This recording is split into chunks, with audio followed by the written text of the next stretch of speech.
அப்புறம் அதை பத்தி மணிகண்டன், எதிர்க்கட்சிகளாக இருக்கக்கூடியவர்கள் மேல ஈடிக்கு இருக்கக்கூடிய ஆர்வம் வேறு, அதே ஆளுங்கட்சி ஆதரவு நிலை, மத்தியில் இருக்கக்கூடிய ஆளுங்கட்சி ஆதரவு நிலைன்னு வந்துட்டா அமைதியாயிடுறாங்க அப்படிங்கிறத பல்வேறு வழக்குகளை சுட்டி காட்டி சொல்றாங்க.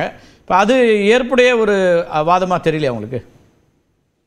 ரொம்ப சரிங்க. திமுக சகோதரிக்கும் கனகராஜ் சார் எப்படி நான் விடமாட்டேன், அவர்களுக்கு அவ்வளவு ஆப்த ரெண்டு பேருக்கு சேர்த்து ஒரு கேள்வி வைக்கிறேன். கருணாநிதி அவர்கள் முதலமைச்சராக இருந்தப்ப தள்ளாத வயதுல வீல் சேர்ல அறிவாலயத்துல உட்கார்ந்துட்டப்ப கீழ் புளோர்ல அவர் உட்கார வச்சுட்டு ஃபர்ஸ்ட் புளோர்ல ரைடு விட்டு கூட்டணி பேச்சுவார்த்தை சிபிஐ ரைடு விட்டு 63 சீட்டு வாங்கினாங்களே, அப்ப எந்த சிபிஐ இருந்ததோ அதே சிபிஐ தான் இப்ப இருக்கிறதா நான் கணக்குல எடுத்துக்கிறேன். நீங்க சொன்ன பழிவாங்கல் நடவடிக்கை ஒரு சின்ன ஒரு கோர்ஸ் கரெக்ஷன் மட்டும் இப்பயும் அரசியல் இருக்குது நான் எடுத்துக்கிறேன். இல்ல நீங்க சொல்லக்கூடிய நான் வரல மணிகண்டன், இல்ல நான் அதான் சொல்றேன். உங்களுக்கு மீண்டும் கூட நீங்க அந்த கேள்வியை திருப்பியும் கூட சொல்லுங்க, கேள்வியில சிக்கல் இல்லை. ஆனால் அதில் அவர் முதல் தளத்தில் இருந்தார் அல்லது தரைத்தளத்தில் இருந்தார், முதல் தளத்தில் சிபிஐ இருந்தது எல்லாம் சொல்லலாம். இடையில வீல் சேருக்கான அவசியம் எங்கே வருது? அது பார்க்கக்கூடிய அத்தனை, நான் சொல்கிற கேளுங்க, பார்க்கக்கூடிய அத்தனை மாற்றுத்திறனாளிகளுக்கும் தேவையில்லாத மன உளைச்சல். அதை தாண்டி நம்ம வரலாம், அதெல்லாம் அவசியம் இல்லை. அது அவசியம் இல்லை. நீங்க கொடுக்கக்கூடிய கேள்வி நீங்க வைங்க, பதில் 2 பேரும் சொல்லிட்டோம். எஸ் இல்ல நான் அந்த அர்த்தத்துல குறிப்பிடலைங்க. அந்த நேரத்துல கூட அவருடைய அந்த உடல்நிலையை கருத்தில் கொள்ளாம கூட கூட்டணிக்காக சிபிஐ வச்சு அன்னைக்கு உள்ள காங்கிரஸ் அரசாங்கம் பழிவாங்குச்சுங்கிறத குறிப்பிடறதுக்காக குறிப்பிட்டேன். அது வேற அர்த்தமா புரிஞ்சுக்க வேண்டாங்க. ரெண்டாவது, அதே மாதிரி உதயநிதி அவர்கள் அப்புறம் வெளிநாட்டுல இருந்து ஒரு கார் வாங்கினார் அப்படின்னு சொல்லிட்டு அப்ப இதே இடி வழக்கு போட்டுச்சு காங்கிரஸ் அரசாங்கம். அந்த வழக்கு இன்னைக்கு என்ன நிலைமையில இருக்குது அதைத்தான் நான் சொல்ல வரேன். அது பழிவாங்கல்லாம் இப்ப இருக்கிற பாஜக அரசாங்கம் அது ஒரு பழிவாங்கல் போக்கா செயல்படுதுங்க. ரெண்டாவது, நான் முதல்ல சொன்ன ஒரு முக்கியமான கருத்து, கெஜ்ரிவால் விஷயத்துல பாத்தீங்கன்னா உச்ச நீதிமன்றத்தின் பார்வை வேறையா இருக்குது. அவர் ஒரு முதலமைச்சரா தொடர்ந்து செயல்படக்கூடாது அப்படிங்கிற அளவுக்கு கண்டிஷனோட அவங்க பாத்தீங்கன்னா அவருக்கு பெயில் கொடுத்தாங்க. அதே சமயத்துல செந்தில் பாலாஜி அமைச்சரா இல்லைன்னா கூட அநேகமா இப்ப நேரா புழல் சிறை டு தலைமைச் செயலகம் நாளைக்கு காலையிலேயே அநேகமா பதவியேற்பு விழா இருக்குன்னு நினைக்கிறேங்க. அதாவது உதயநிதியோடைய துணை முதலமைச்சர் பதவியே இவருக்காகத்தான் அவ்வளவு நாள் காத்துட்டு இருந்ததான் நினைக்கிறேன். அப்ப உச்ச நீதிமன்றம் ஒருத்தர் என்ன சொல்றதுன்னா, நீ முதலமைச்சரா செயல்படக்கூடாதுன்னு மறைமுகமா தடைகள் விதிக்குது. ஏறத்தாழ அதே மாதிரி ஈடியால் குற்றம் சாட்டப்பட்டுள்ள இன்னொரு நபர் அமைச்சரா நாளைக்கு பதவி ஏற்பதற்கு எந்த தடையும் இல்லை அப்படிங்கிறது என்னால உச்ச நீதிமன்றத்துடைய இந்த தீர்ப்பை என்னால புரிஞ்சுக்க முடியல. அவங்க என்ன அர்த்தத்துல கொடுக்குறாங்க அப்படின்னு தெரியல.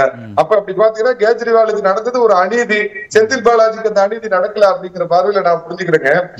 இவரு லட்சுமணன் சொன்னாரு இந்த மாதிரி எல்லாம் பண்றாங்க அப்படின்னு, ரொம்ப ஏற்புடையது. அப்படியே தமிழ்நாட்டு பக்கம் வாங்க, சாதாரண பொது வெளியில யூடியூப்லயோ பேஸ்புக்லயோ ட்விட்டர்லயோ விமர்சனம் பண்ற பிரபல ஒருத்தர் எத்தனை நாளா சிறையில இருக்கிறாரு, குண்டர் சட்டம் போடுறாங்க, கஞ்சா வழக்கு போடுறாங்க, தொடர்ந்து அவரை ஜாமீன்ல கொடுக்க விடாம பண்றதுக்கு எத்தனையோ இந்த தமிழ்நாடு அரசாங்கம் பண்ணுது. அது பழிவாங்கல் நடவடிக்கை இல்லையா? எது பழிவாங்கல் நடவடிக்கைன்னா அதுவும் பழிவாங்கல் நடவடிக்கை, அது இல்லைன்னா இதுவும் இல்ல. இப்ப இவங்க எப்படி ஏஜென்சி வச்சு முன்னாள் அமைச்சர் வேலுமணி மேல எத்தனை தடவை ரெய்டு பண்ணாங்க, என்ன அதுல இது வரைக்கும் சாரம் இருக்குது? நீங்க சில வழக்குகள்ல மட்டும் குறிப்பிட்டு கேட்டீங்க மத்திய அரசு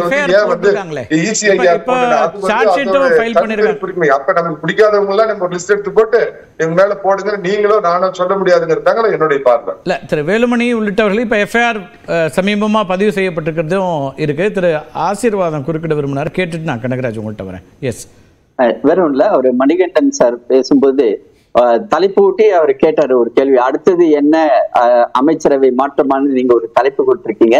ஆக்சுவலி அவருக்கு அமைச்சரவையில இடம் கொடுத்தாலும் அவருக்கு அமைச்சரவைக்கு அதுல இடம் கொடுப்பதற்கு கவர்னர் ஒப்புதல் கொடுத்து அவருக்கு பதவி பிரமாணம் செய்து வைத்தாலும் கூட இந்தியாவோட வரலாற்றை இப்போ இன்னொரு வரலாறு ஒரு ரெக்கார்டை கிரியேட் பண்ணுவாங்க. என்போர்ஸ்மெண்ட் டைரக்டரேட்ல போய் மண்டேவும் ஃப்ரைடேவும் அவர் போய் கையெழுத்து போடணும். அதுக்காக தான், அதாவது ஒரு அமைச்சர் சிட்டிங் அமைச்சர் அவரு போய் ஒரு இன்னொரு அலுவலகத்துல, அதுவும் ஒரு என்போர்ஸ்மெண்ட் டைரக்டரேட் மாதிரியான ஒரு அலுவலகத்துல போய் கையெழுத்து போடுறது அது வந்து அந்த அளவுக்கு ஒரு இம்ப்ரெஷனை வந்து கொடுக்காது. அதுக்காக தான் வந்து இப்ப ஈவன் அரவிந்த் கெஜ்ரிவால் பத்தி சொன்னாரு, மனீஷ் சிசோடியா, அவங்களும் வந்து அதனாலதான் அந்த பதவியில இருந்து நம்ம வந்து அதுல இருக்க வேணாம். அடுத்தது அமைச்சராகிறார் அப்படிங்கிறதுல இருக்கக்கூடிய தார்மீகமான கேள்விகளை முன்வைக்கிறீங்க. ஆனா இப்ப அவர் என்ஆர் இளங்கோ காலையில கேள்வி எழுப்பும் போது அவர் ரொம்ப டெக்னிக்கலா தான் பதில் சொன்னார். சட்ட ரீதியா அதுக்கு எந்த தடையும் இல்லைங்கிறதோட தான் அவர் நிறுத்தினார். அவர் அமைச்சராகிறார்னோ அப்படின்ற கருத்தை இதுவரைக்கும் வைக்கல. ஆனால் அதுதான் இன்னைக்கு என்ன அமைச்சரவை மாற்றத்தில் அவருக்கான வாய்ப்பு மீண்டும் வருது அல்லது மீண்டும் மின்சாரத்துறை வருகிறது. நீங்க வந்து அட்லீஸ்ட் நீங்க கேள்வியோட நிறுத்திட்டீங்க. கொஞ்ச நேரத்துக்கு முன்னாடி வந்து ஈவன் போர்ட்போலியோவை கூட அறிவிச்சிட்டாங்க. மின்சாரத்துறை அமைச்சகம், அப்புறம் வந்து அந்த டாஸ்மாக், இது மாதிரி அதெல்லாம் வந்து ஈவன் டேட் கூட குறிச்சிட்டாங்க, டைம் கூட குறிச்சிருக்காங்க நிறைய பேர். அதெல்லாம் வந்துகிட்டு இருக்குது. அதனாலதான் நான் சொல்றேன், அதுல ஒரு நீங்க சொல்லக்கூடிய கேள்விக்கு யாழினியோ கனகராஜ் அவர்களோ பதில் சொல்லுவாங்க, தார்மீக உரிமை இருக்கிறதா அப்படின்னு சொல்லிட்டு. ஆனா செந்தில் பாலாஜி தொடர்புடைய இன்னொரு விஷயம் இருக்கு. அவர் அமைச்சரவையில் நீடிக்க கூடாதுன்னு ஒரு உத்தரவு ஆளுநர்கிட்ட இருந்து வந்துச்சு. பிறகு அவரே வித்ரா பண்ணிட்டார் 2 மணி நேரத்தில். நீங்க டெல்லியில இருந்து ஏதோ தகவல் சொன்னீங்கன்னாங்க. அந்த அடிப்படையில் அதை எப்படி பார்க்கறது? அப்ப அவருக்கு ஒரு சட்டமன்ற உறுப்பினராக இருக்கக்கூடிய ஒருத்தருக்கு சட்ட ரீதியான தடை இல்லாத போது அவர் அமைச்சரவைக்கு வந்துடலாங்கிறதான இப்ப இருக்கக்கூடிய நம்ம சட்டமா இருக்கு அல்லது வாய்ப்பா இருக்கு? இல்ல கார்த்திகை செல்வன், நான் சொல்லும்போது சொன்னேன் இல்லைங்களா, அதுக்கு வந்து யாருமே தடை வந்து போடவே முடியாது. அது அவங்களுடைய மனசு ஒத்துக்கணும். ஒரு அமைச்சரா ஒரு என்ஃபோர்ஸ்மெண்ட் டைரக்டரேட் ஆபீஸ்ல போய் கையெழுத்து போடுறதுக்கு அவர் ரெடியா. அதுக்கப்புறமேட்டு இன்னொன்னு சொல்லியிருக்காங்க, ஒவ்வொரு மாசமும் முதல் சனிக்கிழமை இது ஐஓ இருக்கார் இல்லைங்களா, இன்வெஸ்டிகேட்டிவ் ஆபீசர், அவர் முன்னாடியும் போய் ஆஜராக. ஒரு அமைச்சர் அந்த செய்யறதுக்கு ரெடியா இருந்தா அதுக்கப்புறமேட்டு அது அவங்களோட பாடு. நிபந்தனைகள் எவ்வளவு நாள் இருக்குன்னு நமக்கு தெரியாதுல்ல. வழக்கமா எல்லா வழக்குகள்லயும் நிபந்தனைகள் தளர்த்தப்படும் ஒரு சில காலத்திற்கு பிறகு. அது நீதிமன்றம் அந்த முடிவெடுக்கும். ஆனால் அதற்குள்ளாக நடக்கக்கூடிய விஷயங்கள் உங்களுக்கு தார்மீக ரீதியா அது ஒரு தர்ம சங்கடம் இல்லையான்ற கேள்வி வைக்கிறீங்க. யாழ்னிட்ட கேட்கலாம்.